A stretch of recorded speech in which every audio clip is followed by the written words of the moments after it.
Hello, and thank you so much for joining me today for this thought from the Bible. My daily Bible reading plan has recently taken me through the book of Ezekiel. It's a book of prophecy found in the Old Testament, written, funnily enough, by a man called Ezekiel. He's a man who found himself in exile in the land of Babylon after the city of Jerusalem was destroyed, and he prophesied to the people who were in exile with him. It's a very interesting book. Ezekiel saw several visions which have some absolutely incredible imagery. Living beings surrounding the throne of God and wheels intersecting with wheels covered in eyes. It's all a little bit bemusing and it can be a little bit hard to understand. For example, Ezekiel spends quite a bit of time in his book talking about the description of this new temple with dimensions and explicit detail. He's walking around with a measuring line and seeing the exact dimensions that this structure should be. But it is a structure that has never been built. It's bigger than the temple that existed in Jesus's time, which was already a fairly impressive building. And there's some debate about this temple of Ezekiel as to whether he was describing a physical building that would one day be constructed, or perhaps a building that should have been constructed when the exiles returned to Jerusalem, or whether it's entirely different and it's in fact a figurative representation of God dwelling with his people once again. I'm not going to get into that. You can go and research that if you're interested. There's loads of sources that will give you more information. But what I found really interesting is that after talking about the temple, the account continues and Ezekiel sees a picture, a vision of somebody telling him how to distribute the land of Israel between the 12 tribes of Israel. And basically it's a long line. Each tribe is given a strip of land as they go down through the nation of Israel. And in the middle, in the midst of all of the tribes, is set aside a sacred portion of land for the priests. And as Ezekiel chapter 48 and verse 10 tells us, in the center of it will be the sanctuary of the Lord.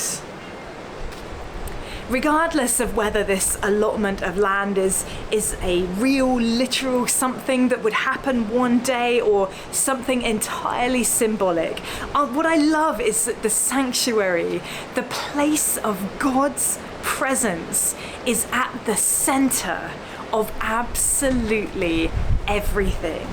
It's at the center of the sacred land for the priests, which is itself surrounded by the land of the different tribes of Israel, 7 on one side and 5 on the other. The city of God would be in that place, in the center of everything else. What a great principle that is for us today. What a great lesson we can learn here. Because regardless of the specifics of what that passage may mean, literal or figurative, we can still take something really encouraging and really inspirational for us today. And that is that we need to make God the center of absolutely everything in our lives. We need to make him the focal point, the thing that everything else is pointed towards. We need to make him the first priority in our hearts, in our lives. We can build our lives around God, just as the land divided into sections for the tribes was to be built around the sanctuary, the representation of God's presence on earth. We need to make God our center. In Colossians chapter 3 and verses 1 to 2, we read, "Since then you have been raised with Christ. Set your hearts on things above, where Christ is, seated at the right hand of God. Set your minds on things above, not on earthly things." We need to set both our hearts, our emotions, our attachments, the things that we hold the most dear to us. We need to set those things on Christ. But more than that, we also need to set our minds on him, our thoughts, our reasoning, our logic. Sometimes I think it can feel a bit like our thoughts are a living being jumping around to wherever they want to go, quite often to unhelpful places. But we can control our thoughts. We can choose to think about those things that are lovely and noble and admirable and good, as the Bible tells us to. We can be transformed by the renewing of our minds, as Romans chapter 12 and verse 2 tells us. We can be transformed and no longer conform to the pattern of this world. No longer putting anything as a higher priority in our lives than God. But you know, this is really challenging stuff, because it's all too easy to say, yes, I want God to be at the center of everything. Of course I do. Isn't that what being a Christian is all about? But to actually do that, to make it a reality, is so difficult. To make sure that everything that's going on in our lives is centered around him, and that we're not keeping some bits back, that we're not quite ready to commit fully to God. It's a real challenge to make God the center of everything. And I want to challenge you this week to really think about that. Is your heart, is your mind fully centered on Christ?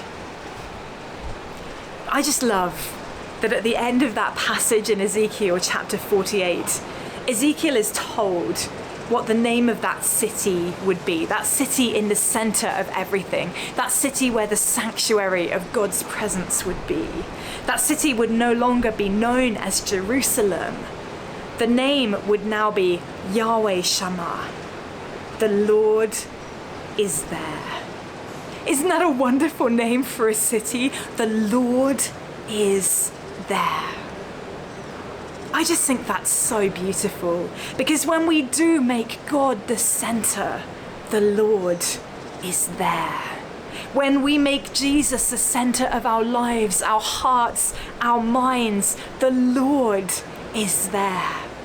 When we put aside the things that may distract us or pull us away from God and let him know that he is the absolute most important thing in our lives, the Lord is there.